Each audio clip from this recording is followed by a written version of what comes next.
안녕하세요. 저는 용산구에 살고 있는 60대 중반의 남자입니다. 제가 이렇게 사연을 올리게 된 이유는 망한 자식 농사 때문인데요. 마땅히 신세 한탄할 곳이 없어서 여기다 한번 올려봅니다. 부모로서 나름 한다고 했었는데 자식들한테는 그래도 많이 부족했나 봅니다. 자식이라곤 겨우 둘밖에 없는데 돈 얘기만 나오면 눈이 돌아버리니 미칠 지경입니다. 자식들이 하고 싶은 것들 마음껏 하게 해주고 싶어서 시작했던 사업이 제 목을 죄올 줄 누가 알았겠습니까? 찢어지게 가난해 밥도 한 끼 제대로 못 먹고 지내던 시절엔 자식 둘이서 의지하며 정말 죽고 못 살았죠. 콩 한쪽도 나눠 먹고 서로가 서로를 챙기며 정말 우애 좋은 형제였어요. 가난해도 자식 농사 하나는 정말 잘했다고 이웃들도 부러워했었고요.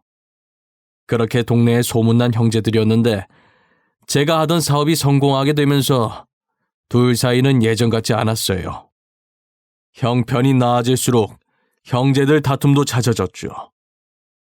결국 커서는 돈맛을 보더니 자칫 잘못하면 저까지 잡아먹겠더군요. 제가 나이를 먹으면 먹을수록 아들들은 저의 재산에 대해 이야기를 하더라고요. 떡 줄 사람은 생각도 안 하는데 말이죠. 자기네들끼리 서로 조금 더 가지겠다고 죽일 듯 난리치는 꼴을 가만히 보고 있자니 그렇게 한심할 수가 없습니다. 자식들도 각자 하고 있는 사업이 있었어요. 그래서 제가 살아있을 때 직접 재산 분할을 해주려고 했었죠. 그런데 하는 꼴을 보니 지금 재산 분할을 해준다고 해도 자식들은 돈을 펑펑 쓰고 혼자 남은 저는 빈털터리로 버려질 것 같더군요. 저는 노후에 쓸 만큼의 재산을 몰래 조금씩 야금야금 빼돌린 뒤 재산 분할해주고 제가 먼저 자식들과 연을 끊으려고 했습니다. 일단 제 회사는 누구에게도 물려주지 않고 제가 살아있는 한 계속 들고 있을 생각입니다. 자식이나 마찬가지인 회사라 제가 눈뜨고 있는 날까진 지키고 싶었어요. 이렇게 될 때까지 악착같이 살게 된 데에는 다 이유가 있었습니다. 사실 제게는 잃어버린 아들이 하나 있었는데요. 사업을 시작하기 전 저희는 찢어지게 가난한 형편에 입에 불칠하고 살기도 힘들었어요. 그런 모습을 보고 어머니가 안타까워하셨죠. 어머니 딴에는 저희 부부를 도와주려고 한 행동이었지만 저희에게는 되려 씻을 수 없는 상처가 되었습니다. 이제 겨우 2살인 막내 아들이 어머니 따라 밖에 나갔다가 실종되고 말았습니다.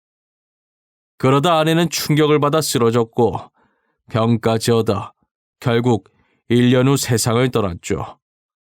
막내에 이어 아내까지 잃자 저는 정말 살고 싶은 마음이 없었어요. 아내의 영정사진을 보면서 제발 나도 데리고 가라며 하염없이 울었네요. 내게 그만 울라며 달래주는 어린 아들 둘을 보니 애들 때문이라도 어쩔 수 없이 살아야겠더라고요. 어리고 소중한 두 아들들을 지키고 잃어버린 막내를 찾기 위해 누구보다 열심히 살았습니다. 저는 안 해본 일이 없어요. 막노동부터 시작해서 몸으로 할 수 있는 일은 다 했었어요. 비록 악착같이 돈을 모았고 결국 단칸방을 탈출하는 데 성공했죠. 비록 전세지만 2발 뻗고 잘 수 있는 집으로 이사갈 수 있게 되었어요. 사람들이 이사갈 때 집 터가 좋아야 잘 산다고 하지 않습니까? 우리 집 터가 좋았는지 이사 후 제가 시작한 사업이 승승장구를 했어요. 통장에 찍힌 돈을 보는데 느낌이 이상하더군요. 살면서 이렇게 많은 돈을 제가 만져보리라곤 생각을 못했거든요. 막상 돈이 생기니까 뭐부터 해야 할지 모르겠더라고요. 제일 먼저 중학생인 아이들에게 학원부터 등록해줬어요. 간혹 첫째가 자기 친구들은 전부 학원 다닌다며 제게 말해주는데 딱히 내색은 안 해도 부러워하는 눈치였거든요. 학원에 등록하는 날 아이들의 표정이 어찌나 밝던지 잊을 수가 없어요. 다들 이 맛에 돈을 버는구나 싶더라니까요. 저는 아이들이 하고 싶은 것, 먹고 싶은 것은 부족함 없이 다 해주며 살았습니다. 그렇게 하루가 멀다 하고 바쁘게 살다 보니 제 기억 속에서 막내가 잊혀지더라고요.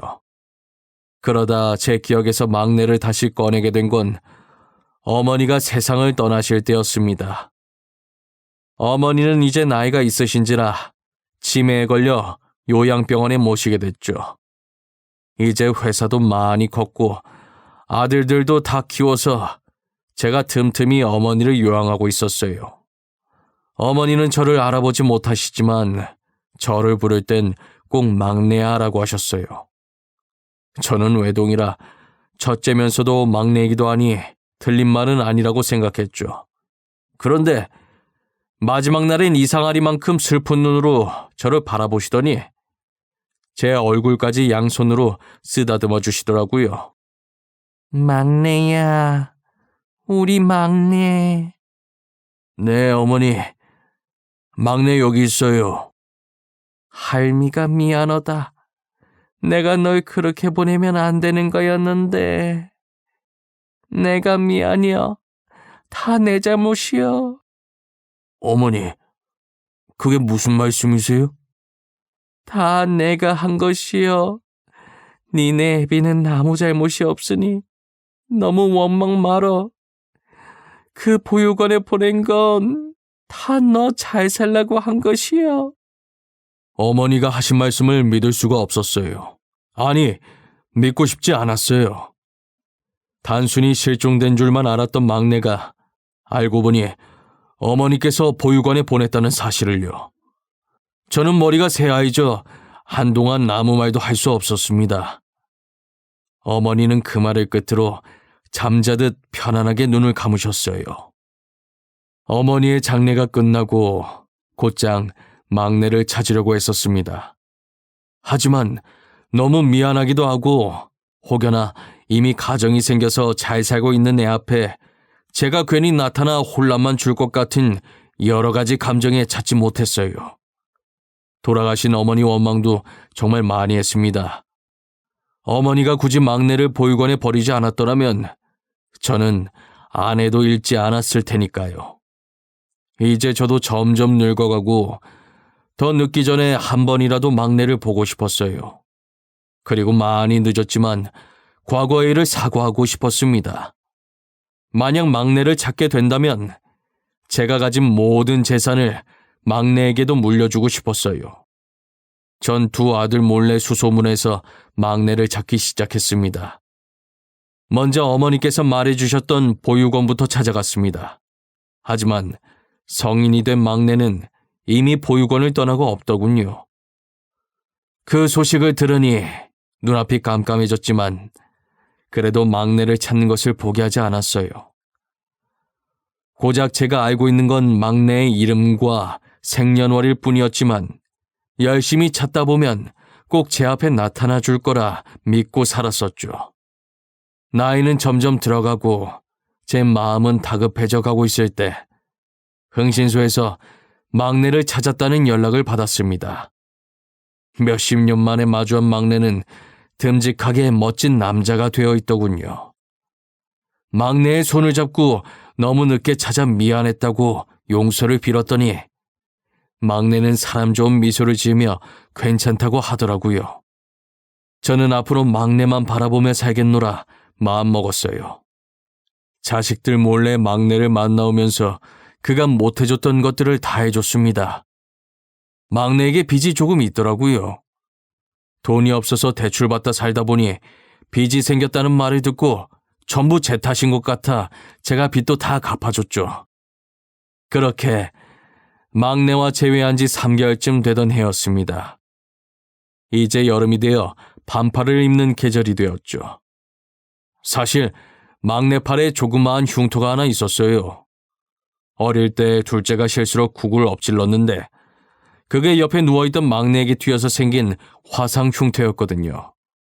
그런데 반팔을 입고 있는 막내의 팔에 있어야 할 흉터가 감쪽같이 사라져 있는 게 아니겠어요. 막내야, 너 어릴 때 팔에 생긴 흉터 말이다. 그게 감쪽같이 없어졌구나. 크면서 사라진 거니? 아버지, 그게, 아, 이거, 이 흉터가 저는 너무 보기 싫더라고요. 그래서 흉터 제거 수술했어요. 그런 게냐?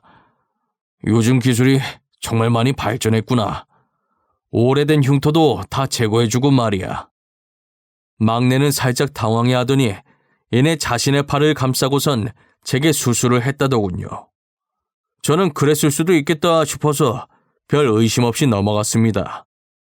그런데 막내의 행동이 조금씩 수상해지더라고요. 그때 흉터 자국 물어본 이후로 갑자기 제 눈치를 보기 시작했어요. 혼자 밖으로 놔두는 시간도 많아졌고요. 처음엔 저도 대수롭지 않게 생각했어요.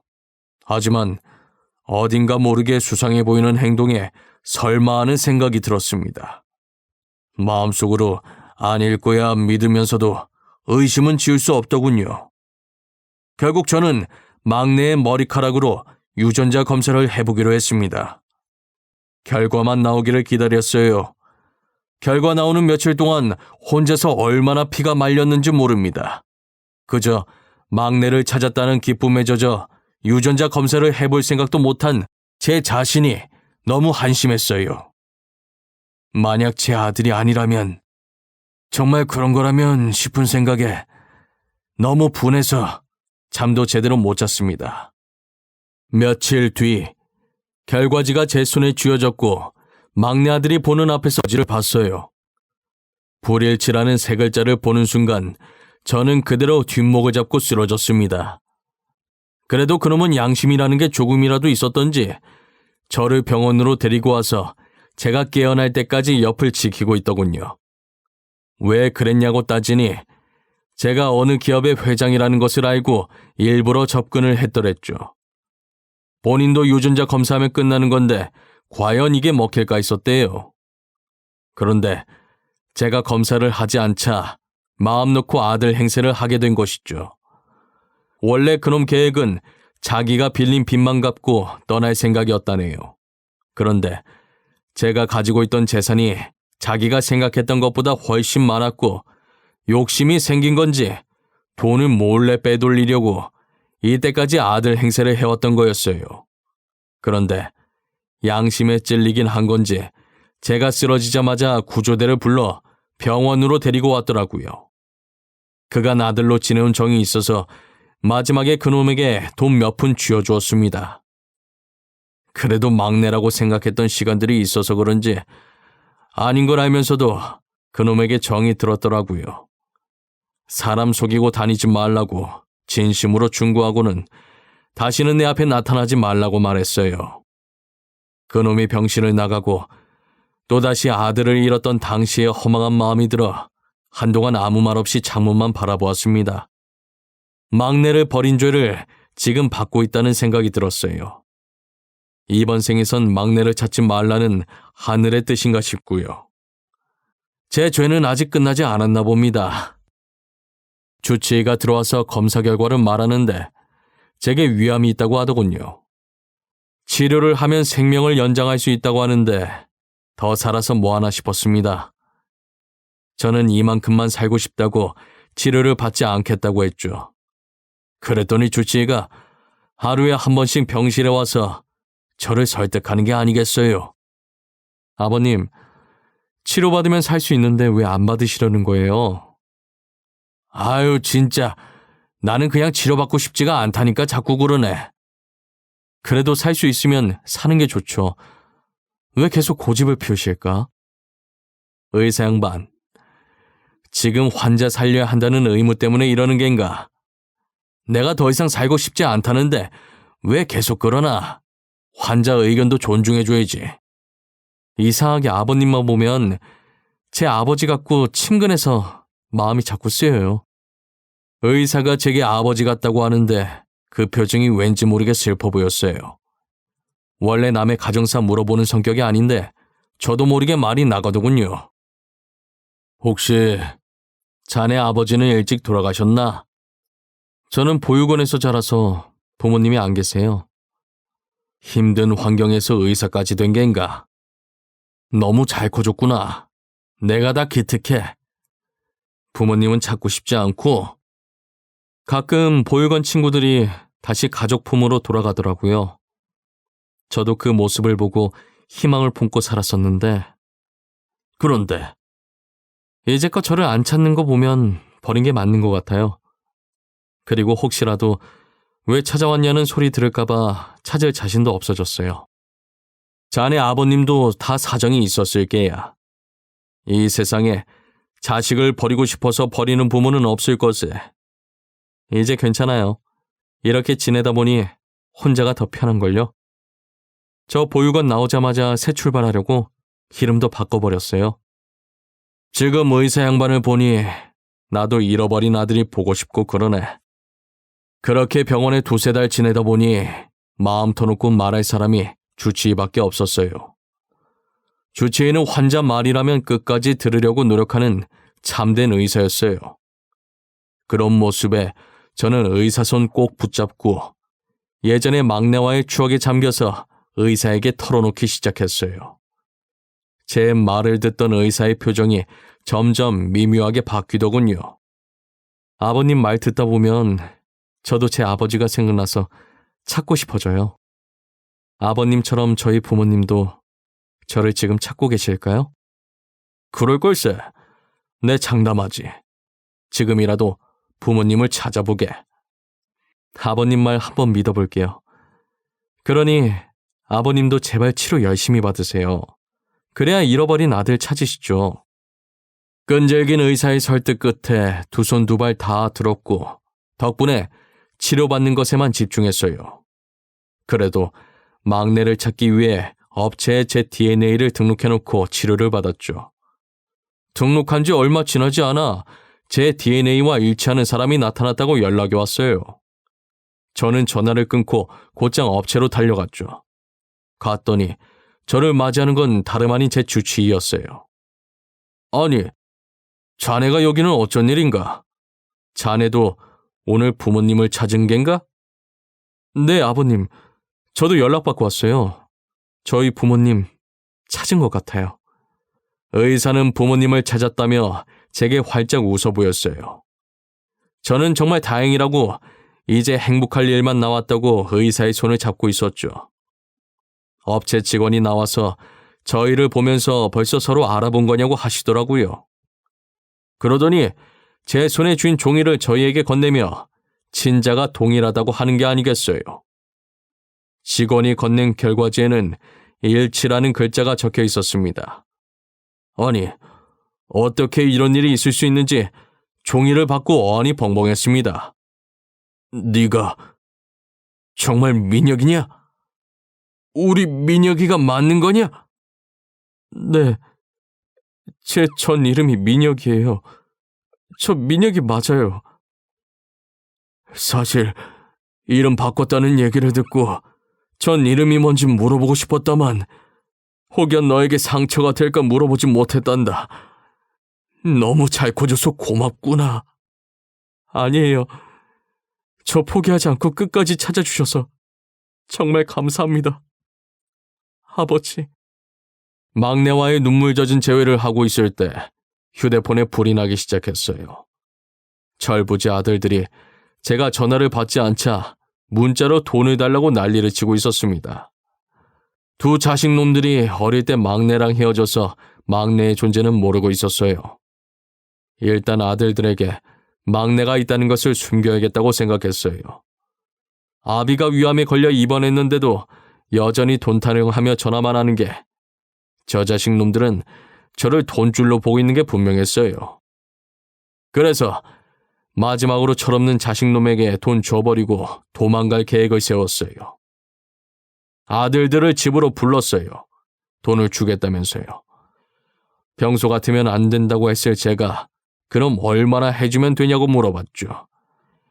예상치 못한 답변에도 어리석은 아들놈들은 신나서 제게 필요한 액수를 말하더군요. 저는 자식놈들에게 말한 액수보다 더 얹어서 돈을 보내주었습니다. 그리고 말했죠. 앞으로 너희에게 돈 줄 생각도 연락할 생각도 없다고요. 아버님, 그게 무슨 말씀이세요? 지금 네가 들은 그대로다. 난 여태껏 애비로서 할 만큼 한 것 같구나. 더 이상 나를 찾지 말거라. 아버지, 장난이시죠? 장난이 너무 심하신 것 같아요. 장난?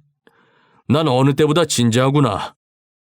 이제부터 아들 없는 셈 칠 테니 내가 죽어도 장례식에 나타나지 말거라.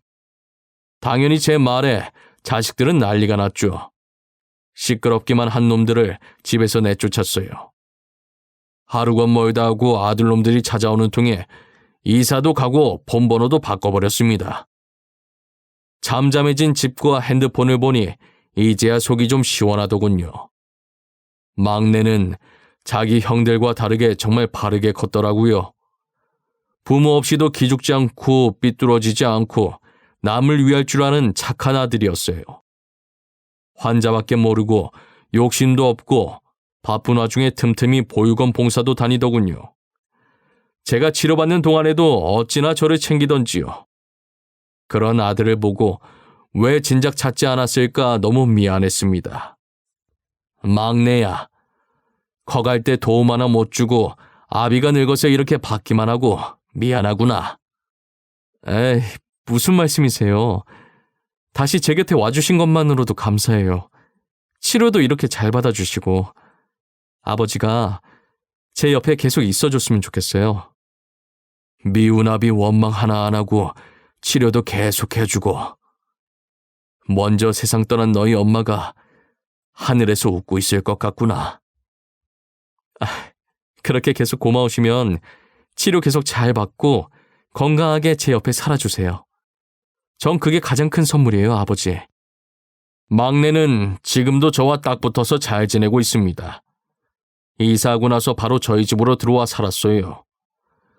병원에서도 환자들 챙기느라 피곤할 법도 한데 퇴근하면 곧장 저부터 챙기기 바빴죠. 안 그래도 된다고 하는데도 전 끝내 아들을 말릴 수가 없네요. 저는 수술까지 하지 않고 약물 치료만 하고 호전됐어요. 하늘에 있을 아내가 도와준 건지 종양이 크지 않을 때 발견돼서 다행이었다네요. 이제 어느 정도 몸이 회복되고서는 막내가 다니던 보육원에 봉사도 다니기 시작했어요. 그러다 막내가 저에게 꼭 보여주고 싶은 사람이 있다는 게 아니겠어요. 제 품으로 들어온 지 얼마 안 된 막내가 다시 제 곁을 떠나는 것 같아 시원섭섭하더군요. 그런데 막내가 데리고 온 여자를 보고 놀랐습니다. 같이 봉사 다니면서 제가 막내 짝으로 눈여겨본 여자였거든요. 참하고 착해 보여서 막내랑 어울릴 것 같다고 생각했었죠. 막내도 며느리를 봉사하면서 만났다고 하더군요. 들어보니 며느리도 아픈 과거가 있었어요. 그래서 둘이서 보듬어주며 살겠다고 하더라고요. 저는 그 자리에서 기쁜 마음으로 결혼 승낙했습니다. 지금은 막내와 며느리가 저를 알뜰살뜰 챙겨주며 셋이서 함께 살고 있습니다. 그리고 두 아들은 각자 하고 있던 사업이 망해서 빈털터리가 됐더라고요. 이때까지 사업이 유지되던 것도 다 제 돈 때문이었지요.